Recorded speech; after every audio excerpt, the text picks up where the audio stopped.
All right, everybody, welcome back. Sam's Army, match week 5. We got a lot to talk about. We're going to start with Premier League, where we will hit the Arsenal City post-mortem. Amorim surviving for another week anyway, and another tough one coming up this week this weekend for Arteta's boys. Coming up on Sunday. Halftime will be a Mykhailo Mudryk-related weekly what if. Shout out to Mikey, who loves him. Round the world, Ballon and MLS Minute, and stoppage time. Ivan Toney's best bets and everyone's favorite segment, GOAWs. Now, time to welcome in this week's panel of beauties that look for a fleeting moment, like we would have the whole squad here, but alas, we lost not one but two at the last minute. Whatever. We still got plenty of takes to go around. So we're going to start with Mikey Fowler, and we actually have a party intro question. So everybody's getting the same question here. Give us the quick and dirty story behind the first red card you ever got. Goody two-shoes here. Had never been red carded in my entire serious career. My first red card came in LA in a Sunday league game where my first card was for flailing my hand on a shield and I got a guy in the face. Second one is I got fouled and I yelled something at the ref and he second yelled at me. It was a friendly before the official Sunday league season started and I was off by halftime. I left. Wow. I went home. I got in my car and went home. I mean, as well you should do on a Sunday league game like that. Wow, you went through your whole career with no red cards. Never got one in college. Been headbutted a few times, but never never retaliated. Shocker. Never retaliated. I actually am. I'm shocked. I'm disappointed, but I'm impressed as well. No red cards in competitive play. All right, Tyler. I know for a fact. Even though I don't know for a fact, I know for a fact you got some red cards. So give us what was the first one? What was it for? So are we talking red or are we talking double yellow? Mine was a double yellow. That's a great question. So Mikey's never gotten a straight red, apparently. I would prefer your red if you got a red card, like straight red. I know you got a ton of second yellows. Yeah, I got a lot of second yellows for my mouth. Yeah. Straight red. I was at Fort Dix in New Jersey, which Mikey knows all too well about that place. I won't ask. I lost the ball in the middle of the field, tried to pull just like a Gattuso and slide tackle and retain possession at the same time. And the kid cut inside as I was already going to ground, and I just totally clipped him from behind. And the referee had already made up his mind that once he saw that I was going to ground, that he was going to give me a red. And we only had 11 players for that tournament as it was. This is my senior year. All of us had already committed, and we just were like participating for like optics and like that our club needed to be playing in this tournament. And so my coach begged and pleaded and went to the tournament committee later that day to make sure that I got reinstated and didn't have to serve a suspension for the following game, so we didn't have to play with 10 players. And I was laughing the entire time, and he pulled me aside. He goes, "This isn't fucking funny. Like, I just had to get on my hands and knees and beg." I was like, "What are we doing here then? What's the point of this?" Listen, that's the whole context is way better than the actual red card itself. Yeah. So, okay, there you go. I know that you've got plenty of red cards for your mouth. I know that's an absolute fact. I got a red card when I was about 12 for I was getting hacked all game, and guy slid in nowhere near the ball. I just jumped up and landed on his chest, both feet, and it was like, yeah, that's a red card. The best second yellow I've gotten though, in terms of my mouth, I said to a referee, I said, "You really need to find something else to do with your time on the weekends than nice." That's what I'm talking about. Yeah. God, refs, they have the worst. Like, just a soccer ref is just the worst thing in the world, especially like a recreational, like Monday night, Tuesday night, when they got like, they just got guys. I wouldn't go that far with an amateur league. This is at least in a high school game. I would never go that far in an amateur, but I legitimately, I hope he's still seeing a therapist about it. Fair enough. We'll leave it there. I'm sure Mitch and Tommy have some good stories as well. We'll get to them at some point. But now we're going to head to Premier League. Before we get there, though, everybody needs to stop in what you're doing right now. Press pause. Go to patreon.com/Sam's Army. Sign up for the Sam's Army Patreon, $3.99 a month. The best money you will ever spend. You get access to open Mikeys on Thursdays, Tommy's tactical blogs to make you a smarter soccer person just in general. Bonus episodes, live chat for the tapings that we're doing right now. In fact, that reminds me to open the chat, see what everybody's talking about.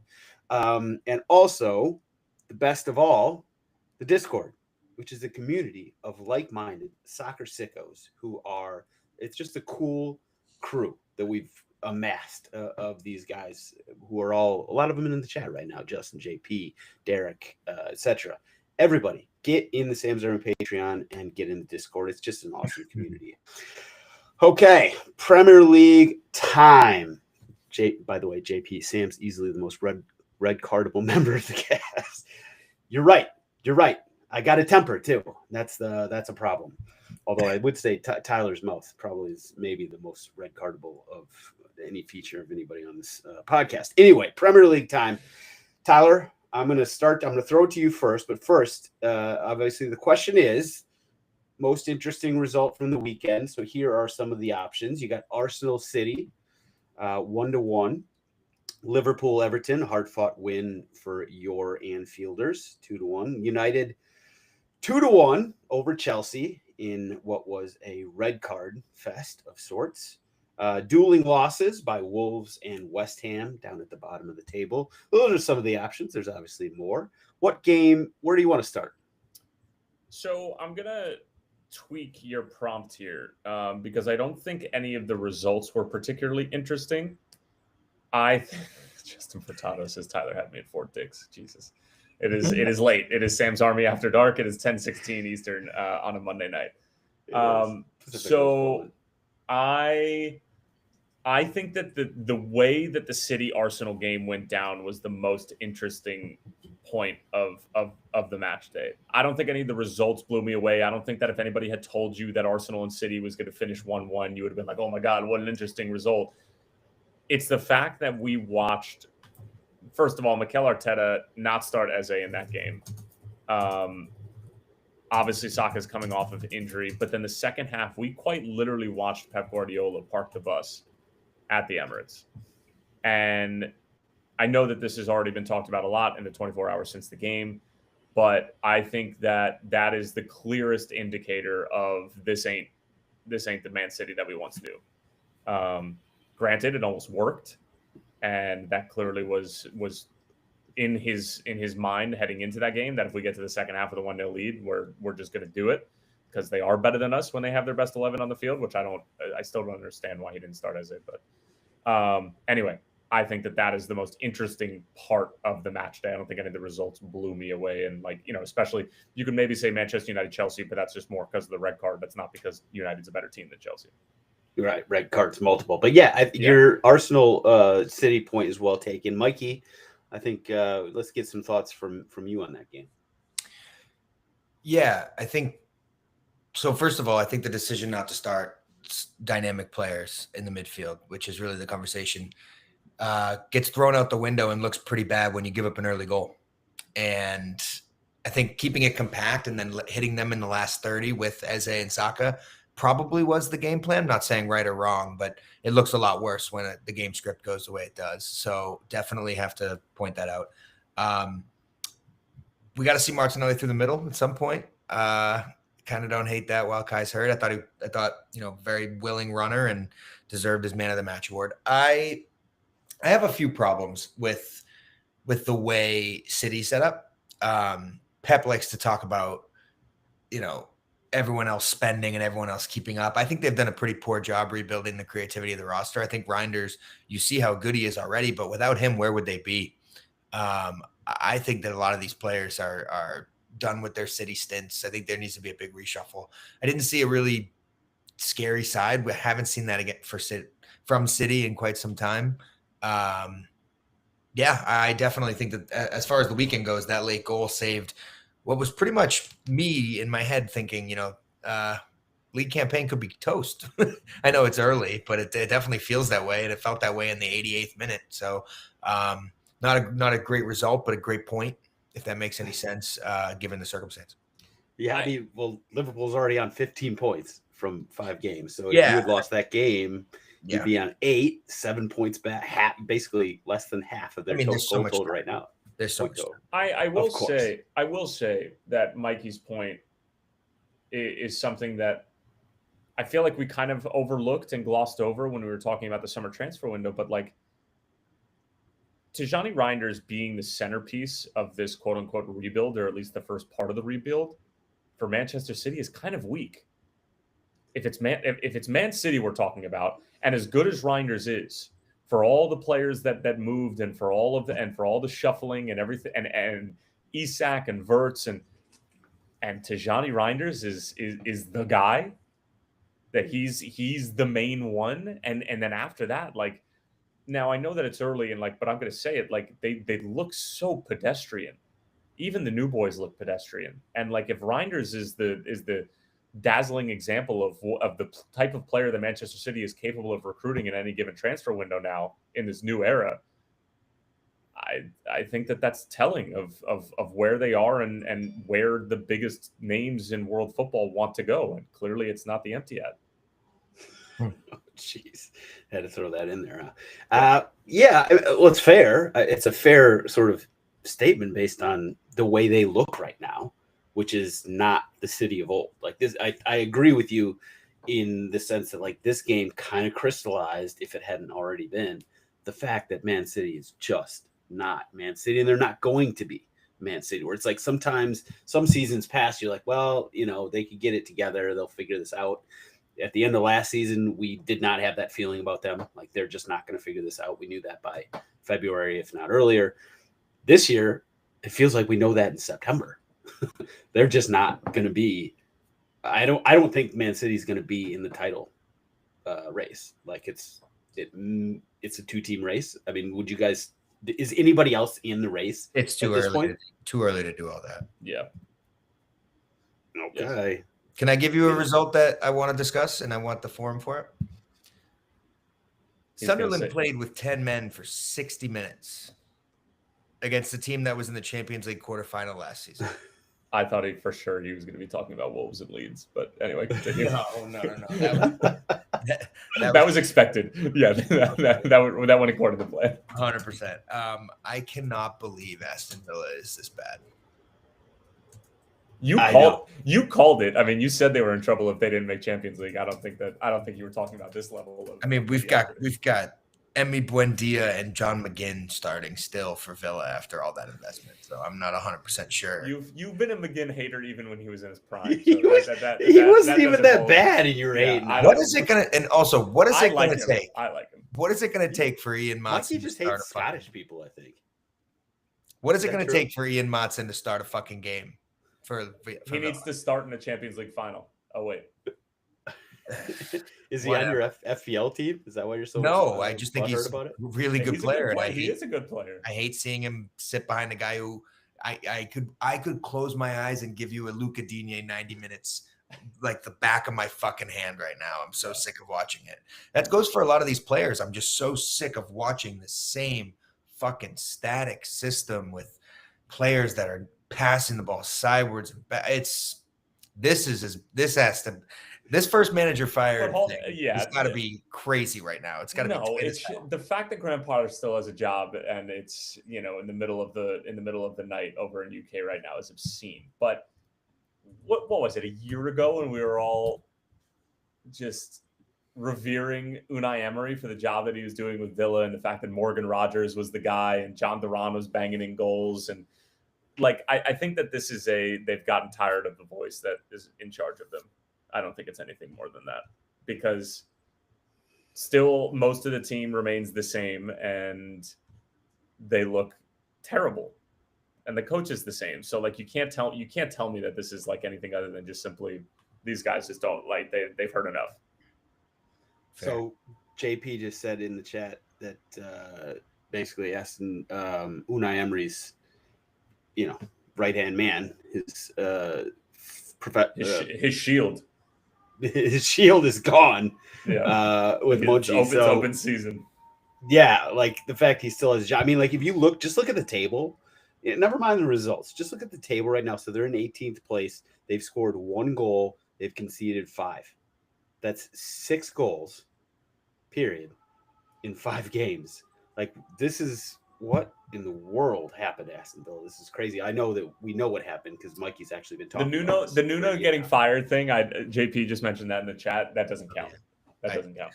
That's funny that I totally forgot about that one. So did I. But I don't think it counts. Fair. I mean, when that's not results. That's not results based. Can I ask a few rapid fires then, just to cover some other stuff? Yeah. Yes. Tyler, how many added minutes should have been given at Anfield? 5, 6. I think that's fair. But what are we talking about though? Did you see what did the Arsenal game run until? They weren't going to 3 minutes over. We scored in the 92nd, but you know what I'm saying. Yeah, no, I don't think it would have mattered whatsoever. But any conspiracy theorist in here, and any honestly, like Sam was talking about how you guys need to sign up for the Patreon and give us your money. If you are a conspiracy theorist and you genuinely think that there are people trying to allow Liverpool to have more time, you don't need to sign up for Patreon. I don't want your money. We don't want your money. So Tyler doesn't want your money. I don't want your money for the Patreon. I agree in principle, but I still think you should sign up for Patreon. No, that's fine. But if you're a conspiracy theorist, you shouldn't. What do you want to say about the match, though? How did you feel? It felt good to score 2 goals and get out ahead early, much like the Bournemouth game and all the other games. But yeah, I mean, listen, I always knew that this game was going to be a struggle. And I think that this Everton team is obviously 10 times better than what we've seen over the past, 15 years. But coming off of Champions League, listen, man, this is just all about winning games. And as I said, and I think that this continues to ring even more true, changing this many players and now enduring Champions League and throwing Alexander Isak into the mix and changing up Ekitike and Isak every other game, which is sort of what it seems like right now until Isak is properly fit, and to be able to grind out 3 points every single time they've stepped out onto the field, that just speaks to the culture that exists within Liverpool Football Club right now. And I don't love the fact that we make this difficult every single time we step out onto the field. It's nauseating. When do we play Wolves? Jesus Christ! Give me a 7-0 game. But yeah, it's just this is a tough schedule out the gate. What game was supposed to have been easy here? Bournemouth is a tough side. Newcastle was going to kick the living shit out of us. Everybody knew that. It was this one, and that's not even an easy game. Everton's going to give fits to City, Arsenal, and Liverpool. I promise you, this is a good Everton team. So I don't. I'm looking at your schedule coming up. By the way, Palace, Chelsea. That's tough. United, tough. Brentford. That should be not so tough. That should be. Honestly, give me 7-1 against United. I need a new Jamie Carragher, Gary Neville picture. I need an updated one. Brian Helm says there are no easy games in the Prem. That's actually you haven't watched West Ham play, Brian. But okay, West Ham, I was gonna say fair, Wolves. But even Wolves makes it tough. They just sit in their block, and it's impossible to break. It's not impossible; it's possible, but it's tough to break them down. Mm-hmm. And yeah, I mean, even they make it tough on you. It's just painful. As in fact, wasn't it Liverpool? No, it was Burnley. Never mind, it was Burnley. You had the trouble breaking down. Now, if we're talking about breaking down teams. That kind of reminds me of Tottenham. And I think one thing we've learned about Tottenham so far this season is we're learning some things about specific players. Paulinho and Brennan Johnson specifically. They're great players in certain games and in certain situations. And then there's games where they are just not going to be that much use to us. So if there are games where we have the ball and we need to create, Paulinho and Brennan Johnson are just not the guys to make that happen. They're just not that player. So that's where I'm at. That's where I've learned. So I love them both. I think they're good players and they bring a lot of things to the table. But in games where we need to create something, it is not going to happen with Paulinho and Brennan Johnson. I don't think you can pin it on just those two. I know what you're saying. No, definitely not. But I just think that you guys aren't cut out. You're not cut out to do that in general. Most teams are part of the equation. Most teams if we had James Madison, it'd be a different situation, sure. Really, but we don't.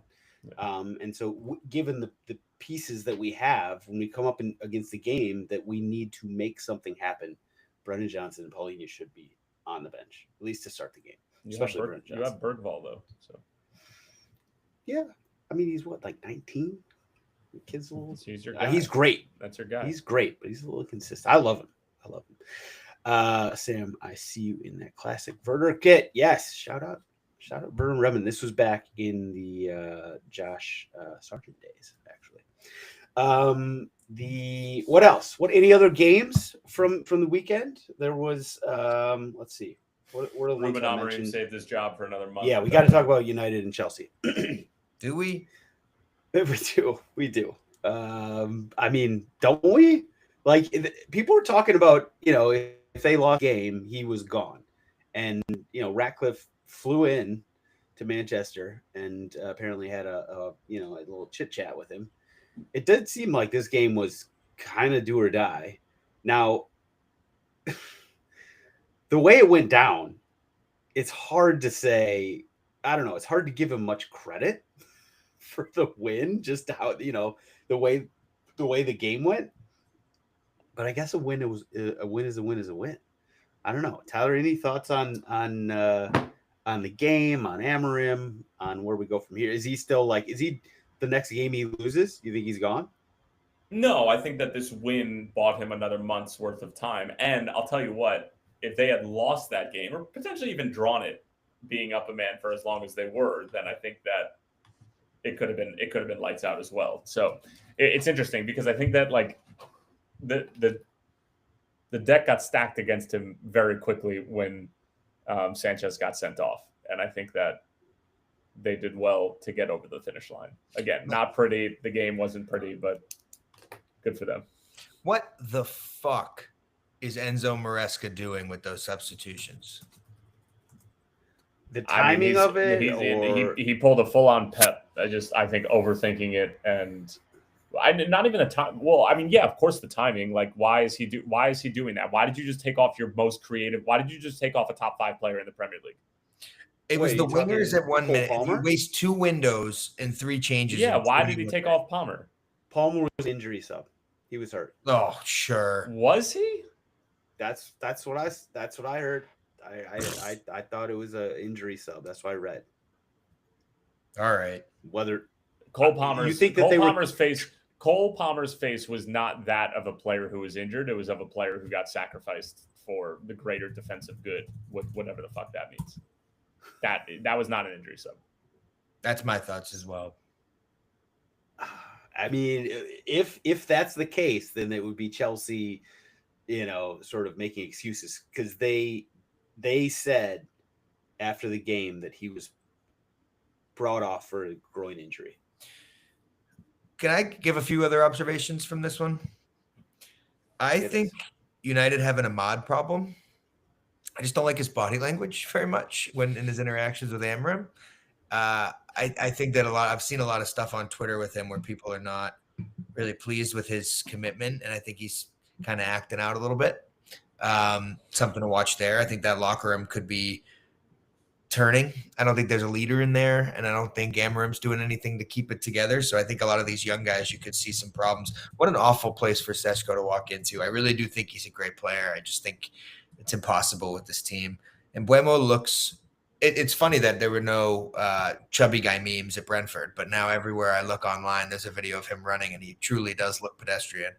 The shine's worn off. I don't know what happens with this club, but guys that I really like go there and the shine just wears off and you just see something you really didn't want to see. So I think this is truly the best case scenario for fans of everyone other than Manchester United in the Premier League. It's kind of like when Ten Hag won a FA Cup and we all got to do another year. This is another month and a half. Yeah, this is good news for everybody if you don't like Man United. Can I pose a question to the group? I wonder, because as much as we're going to laugh about it and make fun of and point out every single time a former Manchester United player is playing well, which seemingly is every single game, does that add legitimate pressure onto anyone at the club? Does it add pressure onto Jim Ratcliffe? Does it add pressure onto Manchester United? Like, watching Marcus Rashford's performance against Newcastle, I can't help but think that like that guy is on your paybook. He literally is on the books. He's scoring Champions League goals for not just Champions League goals. He is scoring high quality Champions League goals on the road against a Premier League opponent. Somebody has to get fired for that. And I know that they've already let go half their canteen staff, but like somebody has to go. We were talking about this in the Discord. Like, who is at fault for this? Because it is so, the rot is so deep. All these people leave. Chris Smalling goes back to like back in the day that Higo went to Roma and he turned out to be quite. Can they just hit the reset button and bring everybody back? Because if you're telling me that like a team of Scott McTominay, Marcus Rashford, Anthony, right. Can't and Højlund once he scores 5 goals in the next 7 weeks, like you're telling me that team can't be competitive with like a real coach and a real club. So I don't know. I just can't help but think that there has to be some sort of pressure that's mounting on like the fact that, but on who, I guess is the question. Yeah, and all that to say, big 3 points. Congratulations, Nozzle. Right, they won a game, and all we're doing is talking shit about them. The counterpoint or counterexample, as Jonathan pointed out in the chat, did Garnacho even play? So he went to a new club, and he has not flourished. But obviously, it's been about 2 weeks. Ralph Ragnick was right. What was Ralph Ragnick right He about? said that the club will never move forward with the way it's structured. Okay. Brian pointed out Jose's greatest achievement. Honestly, man, it really is. When you take a look, at what's happened since Sir Alex, Jose by far has the most success. And I don't care about trophies. Like, success in the Premier League, it's Jose. It's not even close. And John pointed out Jadon Sancho is Villa's best player right now. That's true, but that's not saying a whole lot. Yeah. That is really setting the bar low. Fair point, though. All right. Last question. Well, last game. Bournemouth, Newcastle. That was a game I was kind of looking forward to. I kind of thought, okay, this might be an interesting little game. No, that was god awful. that wasn't worth my terrible time soccer game. Why are we talking about it? Yeah, it's bad. Well, I don't know. I kind of wondering what the hell happened. We need Tommy to sort of. Newcastle don't play soccer anymore. Newcastle do not play soccer anymore. All right. Okay. Fair enough. It's in vogue. Arsenal are doing it too. We're playing soccer. No, you're not. You did not for half of that game. All right. Move on. FPL time.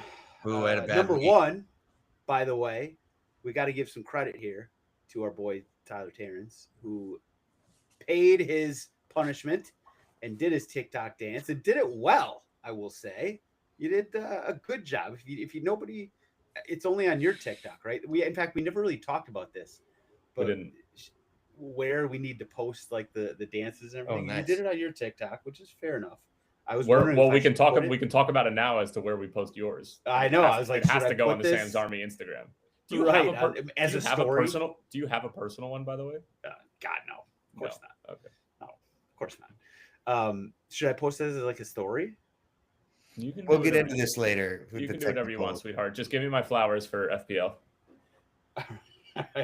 For the dance or for FPL performance? No, for my performance.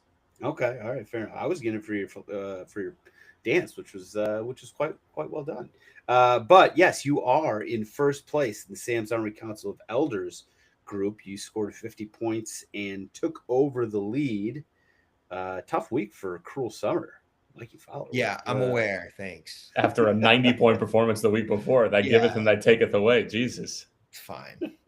Is it? And by the way, John did just point out Bournemouth is undefeated so far this season. That doesn't mean not much. Nothing.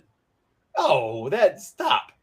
Bournemouth after losing Kirkesh. Elche's undefeated too. I mean, like everybody can do it. 6 games in. Bournemouth have also lost a match, so that's cool. Oh, I read it wrong. Howe hasn't beat Bournemouth. Okay, fair enough. I read it wrong. Anyway, Sam's Army Council Elders. Tyler's in first. Tommy second. Mikey's fallen down to third. I am out of this basement. I'm in fourth, followed by Mitchell in the basement. Sam's Army Discord sickos. Shout out to Carter Brock. Kudos, you think he is in first place. Easy breezy. Andrew Brzezinski's in second. And Vert So Good. Dalton Kemper is in third. And then in the Sam's Army Podcast Wide League, so many hundreds of people, this involves number one, King Dax stays in first. Frankenspurs, Cooper Lyon, is in second. Rad City, Chris Gerard, is in third. 50 Shades of Eddie Gray, Paul Brewer, is in fourth. And Foden Around and Find Out, my guy, Tomas Roa. Well done. Week ahead. Let's look at the Premier League weekend coming up. So some interesting games on deck. I will say, in terms of, I don't know, high-profile games, interesting games, this might be kind of near the bottom. In as far as when I look top to bottom of the slate coming up. The highlights are Newcastle hosting Arsenal on Sunday, Brentford versus United, because Amorim watch continued. Crystal Palace and Liverpool should be an interesting one. And obviously plenty of other ones. But Mikey, what game are you looking at as sort of the most interesting? Brentford United. United's going to need to really go for it, I think. And they're going to leave themselves open. And I think we could see everyone looking at Amorim zoom in close-ups by halftime of them 2-3-0 down and him not coming back out of the tunnel. So I think that's the one that I want to see the most. Okay. Tyler? Just a side note, and this has nothing to do with what your question was, but as we're talking about Ruben Amorim, Wilfred Nancy broke out his tactical board in the middle of the game against Toronto FC this past weekend, and I feel like Ruben Amorim has ruined the tactical board for all coaches, because now if you're seen using it, all anybody can think of, or at least all that I could think of, and I was about to reference it on the air on Apple TV, I was going to be like, wow, like, you know, Wilfred Nancy looking like a possessed Ruben Amorim right now at the tactical board. Like nobody can use it without looking like an insane person now, because it looks like you're just making fun of him. Well, the context matters, because he was doing it against Grimsby Town when they were losing. Grimsby Town and Toronto FC are not too far apart at this point in time. So fair point. But also he just looked so like sad and like just he didn't know what was going on. I know. I just wanted to point it out, and there was something churning inside of me to want to reference it. I can't believe you held that in. I'm a little surprised you did. I like my job. I got a wedding to pay for, so I'm just trying to get it all together. Fair point. So Newcastle Arsenal. 0-0 Newcastle Arsenal. I'm gonna put a lot of money on that exact score. Two of the ugliest sides that have ever walked the face of the planet. Chelsea Brighton, Leeds Bournemouth, City Burnley, Forest Sunderland. These games kind of stink. That's what I said. Like I looked at this top to bottom, I was like, damn, this is kind of one of the more underwhelming. Chelsea Brighton are interesting, especially Brighton coming off of whatever that was against Spurs. Leeds Bournemouth will be fun, because I think that is a really good test for Leeds at home against a team that obviously only got promoted however many years ago, and I think that they'll use them as like sort of a good measuring stick for where they should be, and particularly at home. And that's the type of game that if you can get 1 or 3 points, that's a huge step forward towards trying to stay up. So I like that one. And also Aston Villa hosting Fulham. I mean, at this point, it has to be Unai watch. Any loss at this point, he might be gone. All right, let's head to halftime, where first, a quick word from our good friends over at the one-stop shop for all your soccer tennis needs, Kick It. Tyler, what do the people need to know about Kick It?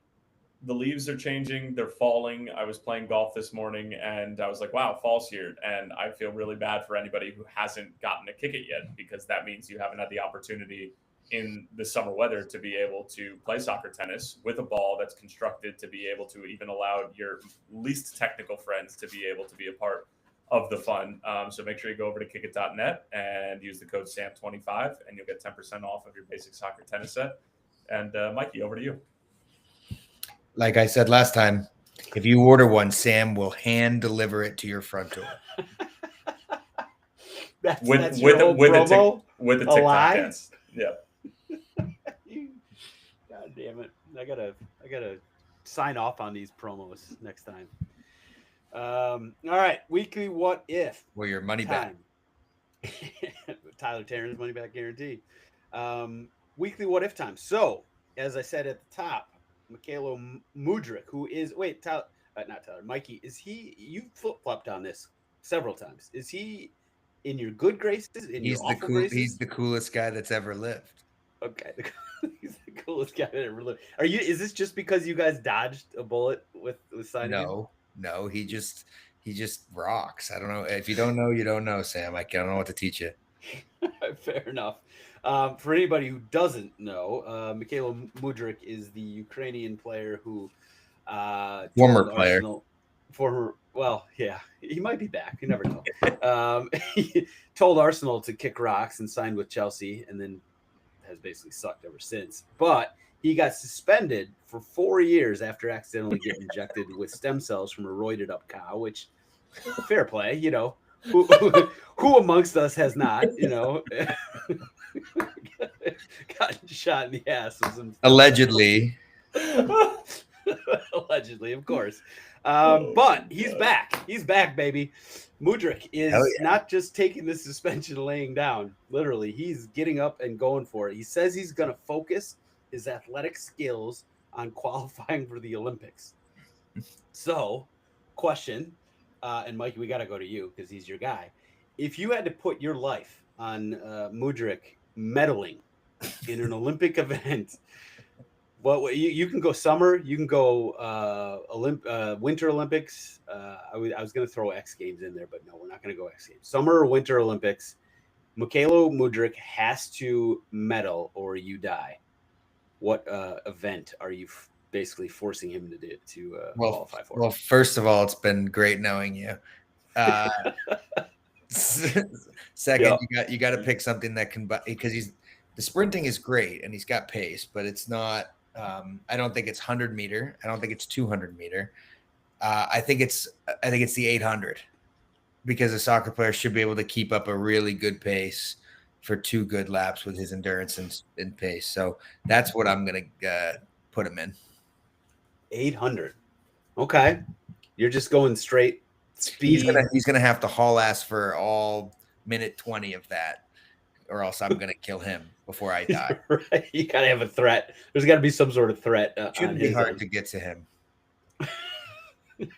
Can't afford much security at this point. It shouldn't be hard to get to him. Am I allowed to ride on the fact that he would get disqualified for doping? Or that's like my favorite part about this whole story. Yeah, right. He's going to a sport where allegedly, supposedly, they really clamp down on. Yeah, doping. So if I need to bank on anything, it's the fact that he will not be eligible to participate. Well, then you die automatically. What about the airsoft gun? Just going strictly off vibes. You know, the guy who it was the Jose Mourinho looking guy. Yeah, it was the meme in the summer. Like, I think that Mudryk with his slick back hair, and I think that he could. I want Mudryk to slip into a Sons of Anarchy phase of his life so bad. What a show!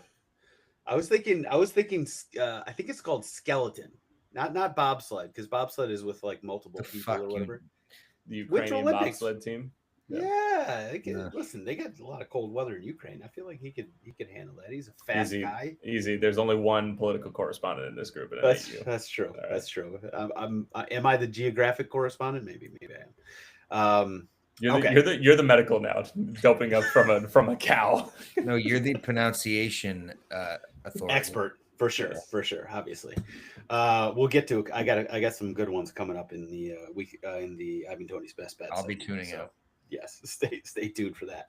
All right, we'll move on to round the world. Where before we get to the MLS minute, we got to talk about the Ballon d'Or,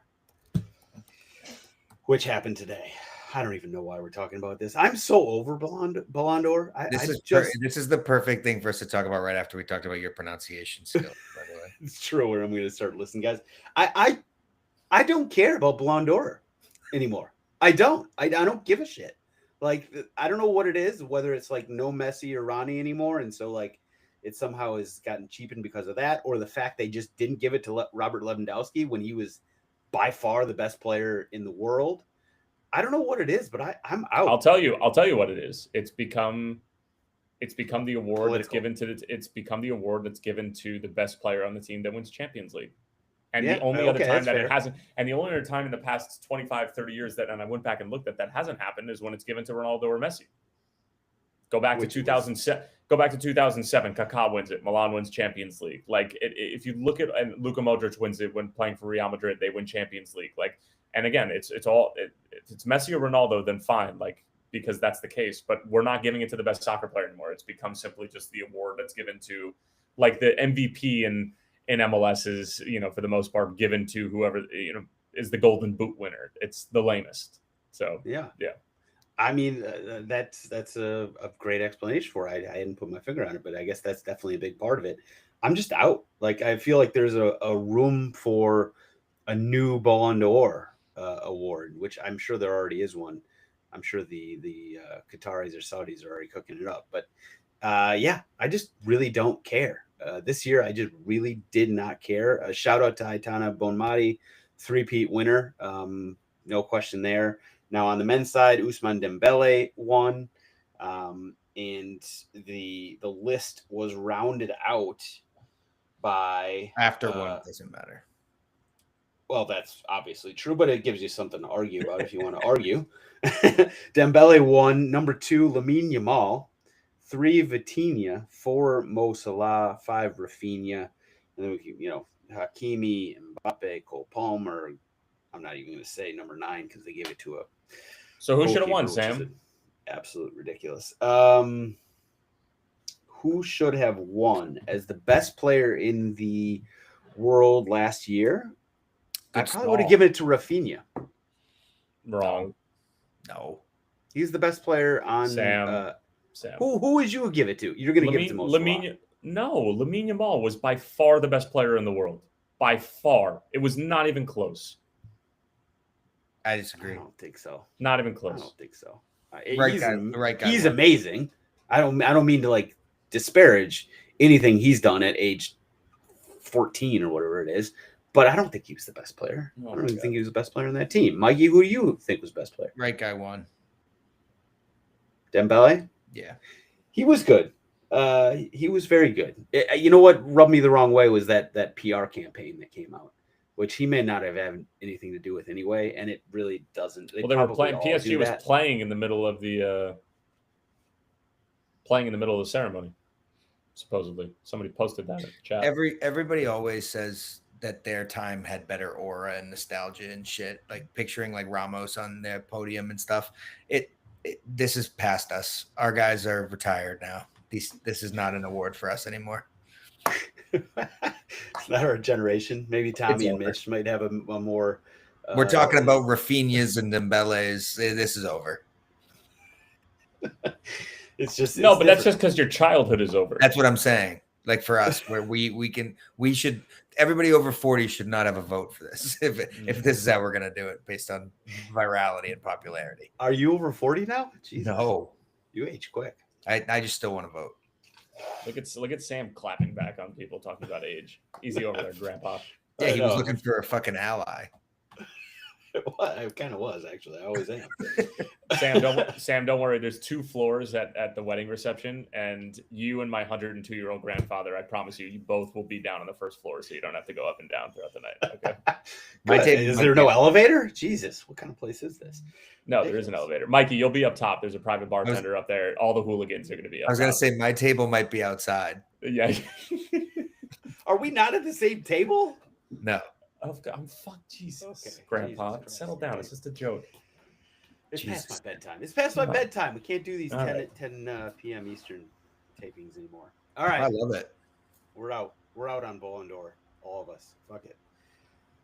You know what we're not out on? MLS. Starting to get quite interesting here on the home front. Interesting weekend, in fact, with a whole bunch of teams that needed wins not getting them.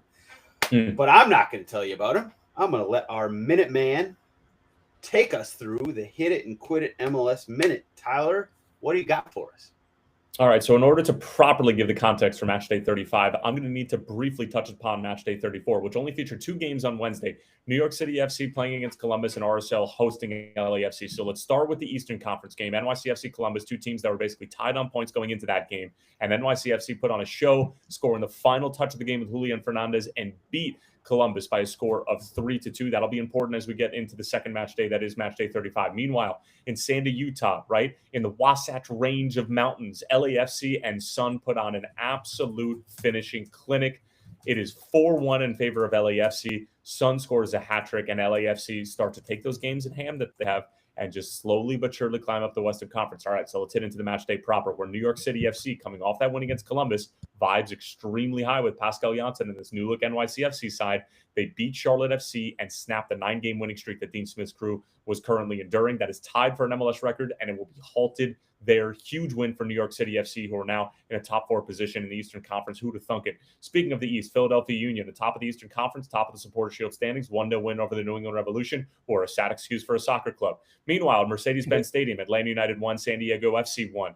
And that's a bad result for San Diego. Atlanta United somehow tripping up a group that is atop the Western Conference. Meanwhile, Columbus at home against Toronto. Toronto already eliminated from playoff contention. They've scored like 9 goals this season. They are dreadful on the attacking side of the ball, but down goes Wessam Abu Ali. Diego Rossi was already hurt, as was Sean Zawatsky, as was Mohamed Farsi. The injury bug is omnipresent in the dressing room for the crew, and they certainly feel the effects as Richie Larea bags the equalizer, and Columbus now find themselves in the wild card game that's in 8th place in the Eastern Conference, and Wilfred Nancy is flirting with very unfamiliar territory at the moment. Meanwhile, excellent game at Intercon Stadium in the heart of Florida, where Orlando City win it at the death thanks to Duncan McGuire. 3-2 was the final score over Nashville in a battle of 2 top 5 sides in the Eastern Conference. Lionel Messi and company, they struggle to deal with DC United, but somehow they get it done because the GOAT was just doing goated things. And dare I say that Inter Miami are going to go as Lionel Messi goes. If he takes over, then they are going to find themselves at the top of the Eastern Conference when the dust settles on October 18th on decision day. They win it by a score of 3-2. North of the border, Red Bulls with a massive win over Montreal, not because it's Montreal, because they're basically USL League One side at this point in time. And I would argue that there are League One sides that put more money and more attention into their club. But what do I know, Joey Saputo? Absolutely nothing. I'll run the club. Red Bulls win it by a score of 2-0. Tim Parker, Sam Pham, massive goal, big-time players, big-time games. That's what the kid does. Sporting Kansas City playing host to the Vancouver Whitecaps, who, despite a laundry list of injury, I'm talking an injury list that's longer than a CVS receipt. Thomas Mueller, Brian White, Ryan Gauld, you name it. Everybody was injured. The kit man laced up. No, he actually didn't. But Vancouver did win the game by a score of 2-0. Sporting Kansas City already eliminated, already an afterthought. What's going on in the rebuild? Who knows who the head coach is going to be?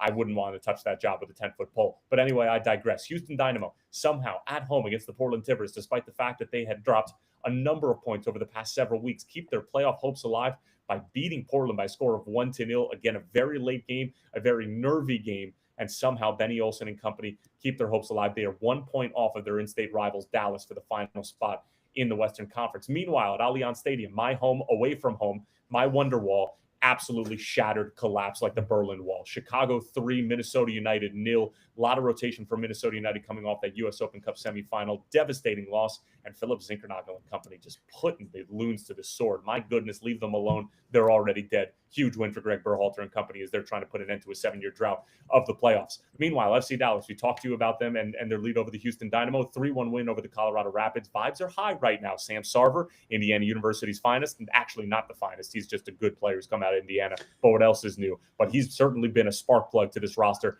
and they're able to get it done. Eric Quill, slowly but surely, playoff push, question mark, playoff push, exclamation point. In Northern California, San Jose Earthquakes 1, St. Louis City 3. A San Jose side that was desperate for 3 points. They're slipping out of the playoff picture. And St. Louis City, of all teams, who've got nothing to play for. Marcel Hartl with an absolute banger.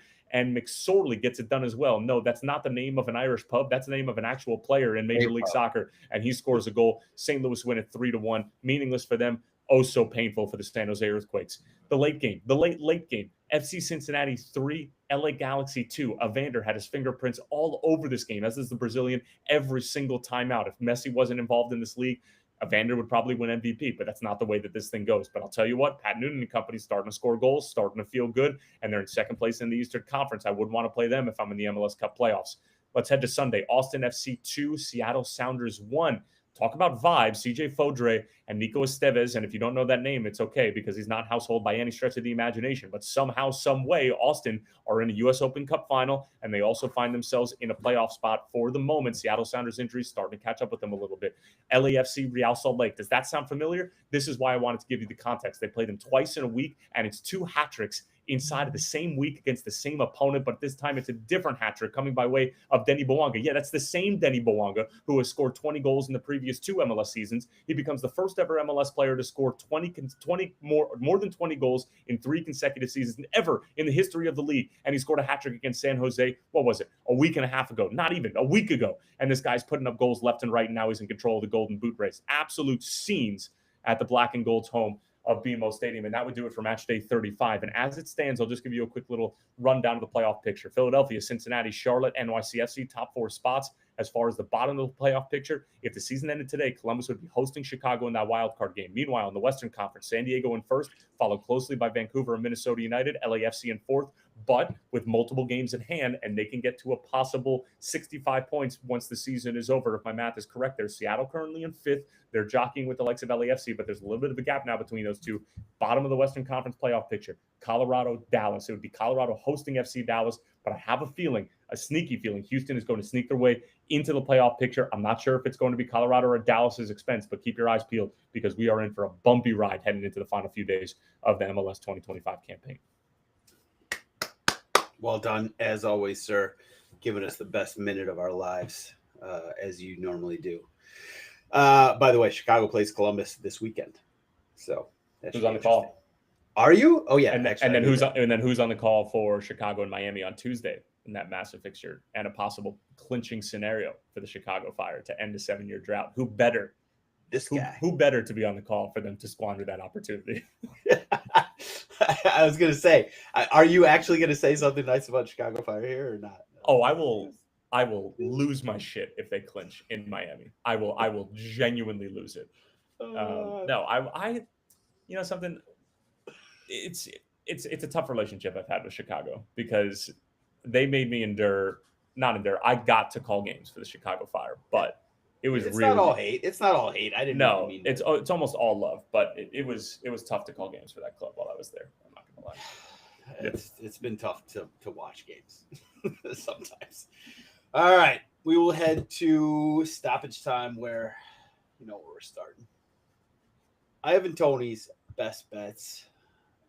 You know, I really felt good about our picks last week, and I thought we were gonna make something, make some monies last week. It did not work. We were 2-3, Mikey, 2-3, not bad. I was really close to hitting mine too, so everyone should be happy with us. So close. The one that really hurt was the Moldovan Premier League game on Sunday. Always does. Yeah, it really hurts when you lose the Zimbru hosting FC Sheriff and that doesn't go over, and it had two goals in the first half. That one absolutely hurts, really painful. But here's the thing: I went back to the drawing board. Okay, I rethought things, redid my calculus. Obviously, I'm mostly based on algorithms and math because that's kind of how I am, how I roll. And I cooked up some new algorithms, cooked up some new equations, and I have some great winners coming up this week. By winners, I mean overs. Remember, overtrain, 5-a-side, Wednesday through Sunday. All these games are going over. We are starting in the Faroe Islands Premier League, where EB Streamer is hosting KI Classic, which, as Mikey knows, there's going to be probably 18 goals in that game. Thursday, we're going to Bolivia. San Antonio Bulo Bulo, one of the more fun names to actually say, is hosting the Strongest. Friday, we are going to the Polish second division. And this is where the pronunciation is definitely going to go out the window. But Slask Wrocław is hosting Polonia Warsaw. If we have any polls in the listening community, let me know how bad that was. Saturday, I can handle this one. MLS, we are St. Louis City hosting LAFC. By the way, I'm all in on LAFC this year. Assuming, or not assuming, but if Chicago get eliminated, if at some point they get eliminated, I'm I'm all in on LAFC and Sonny. I love watching him just do his thing and look just so happy doing it in LAFC. Shout out to Sonny. Sunday, we got Győri Etio hosting Ferencváros in the Hungarian First League. And as John said in the chat, Mateusz Cash to score best bet, which also I believe he is Polish. He plays for the Polish national team. So shout out, John. Quick one on that one. Okay, Tyler, Ivan Toney's best bet. What do you got for us? All right. As much as this is going to be some serious juice, I also feel really good about it. Charlotte FC money line against Montreal. Duh. Toklamati anytime goal scorer. Duh. NYCFC money line against Inter Miami at home. Yeah, you heard that correctly. Philadelphia Union money line over DC United on the road. Duh. Cool 1,000 plus 1,000. 10-1. You're welcome. Right on the nose, 1,000? 1,051. Okay, because when it's those bets that actually is right on the nose, it makes me think, okay, I'm actually hitting this one. Yeah. Totally normal. Good. It's true. It's true. When I do a bet and it comes up to like a $51.00, I'm like, oh yeah, I'm hitting this one. Okay, Mikey, what do you got for us? I just want everybody to pay attention to the work that I did in the dog days of summer when there were just Europa League qualifiers. And I have one guy that I need everybody to know that I know. And he's on a 3-game goalless streak, and he made me a fuck ton of money during the qualifiers. He plays for Midtjylland FC, whatever. They're playing Michelin. Yep, thank you. The Michelin man, I call him. And he his name's Francolino. Bagsman. Take him once, take him twice, take him for 3. I think he's chasing a hat trick against Sturm Graz at home. Book it. Let's play the ladder with Francolino. I love it. I was actually going to pick that as my over pick for the day. So I'm with you on goals in that game. He's bagging 3. What's the odds on that? Oh boy, I was just on it. And I started looking at it and I was like, you know what? I'm just going to know the odds for one. One is plus 115. So it's going to be a nice one. I'm very excited for this one. Honestly, it's been a long time coming. So to score twice, you're looking at plus 600, and to score a hat trick is plus 4,000. Plus 4,000. So good luck. Not bad. Nice. Play them all. Change. All right, there we go. Let's move on. Put a bow on this episode. Go is time. Everyone's favorite segment, especially Mikey. In fact, Mikey, you can lead us off if you're ready. Yeah, I'm happy I went first so I can take Victor Boniface, because I retweeted something that you then posted on Sam's Army, which means you saw my retweet and enjoyed it. I didn't see it, but I do appreciate you retweeting it. Victor Boniface is known for being a troll on social. Very funny guy. He posted to his Snapchat, which is hilarious in itself. He goes, disrespecting your body and wasting your money with different girls won't get you anywhere in life. I don't know when y'all will be wise. Find yourself 1 girl or 2 girls and settle down. Highest 3 girls, or if you're going through a lot, 4 is okay. I don't know who's writing his jokes, but they deserve a raise, so I'm happy for him. That was amazing. I did love that. That was just a class. I knew that he's a bit of a troll, and I knew that was a joke. I didn't know that he's had like a bunch of has he had bangers like that before? Yeah, he's kind of a punk. He's kind of like he's a big fan of like the YouTube soccer culture world. Oh, I feel like I might have to check him out a little. Like basically, he probably knows who Overtime Mitch is. Just throwing that one out there. Well, I lost a lot of respect for him all of a sudden. All right, Tyler, GOAWs, what do you got? I'm going to stay in the same vein that you had, and I wanted to do LAFC even before you gave them their flowers. But sorry. Denny Bouanga, Sonny, like there's a, you clipped, or I guess I should say Owen, I should probably blame him. Owen clipped, score, good. Owen clipped me talking about Sonny when you simply asked me the question, who the pressure is on more, it was Sonny or somebody else. Yeah, TikTok did not love that. Yeah, and I just simply said there's more pressure on Son for obvious reasons. It doesn't even matter who it was. But they are so good. and he is such a good fit. And I think that they're going to win MLS Cup at this point in time. They look great. And Denny Bouanga might be the greatest signing in MLS history for a European player coming over in his prime. And that includes Sebastian Giovinco. Player from Europe. Carlos Heel. Carlos Heel hasn't won an MLS Cup. He won an MVP. He did. Carlos Gil's a good shout. Carlos Gil. I mean, if LAFC win another cup, I mean, that's that's probably over. Yeah. Okay. Yeah, good shout. My GOAWs, I got a couple honorable mentions. The Pakistani guy who attempted to smuggle 22 people out of the country by forging documents claiming they're a professional soccer team. Unfortunately, Japanese authorities sniffed that one out and arrested him and the whole crew. Sounds like a pretty shitty plan, except for he admitted that he'd already succeeded in doing that one time before. So yeah. shout out to that guy. Two more honorable mentions for just great performances. Marcus Rashford, as Tyler's already sort of pointed out, Champions League brace for Barca against Newcastle. I mean, that guy's been through a lot in the last couple of years, and the fact he showed up and showed out in England in Champions League, that had to feel pretty good. Also, another one that actually Tyler pointed out before, Brendan McSorley.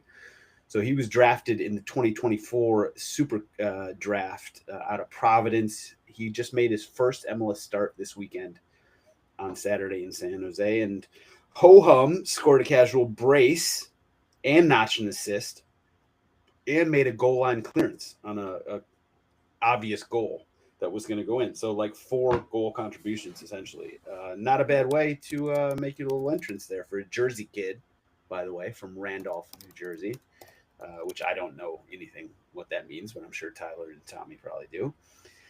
I'm going to give my GOA to Como 1907 and Cesc Fabregas, who announced today that they're going to donate all the proceeds from this week's Coppa Italia game against Sassuolo to the victims of the flooding that's going on in northern Italy and southern France, which is just devastating a whole region.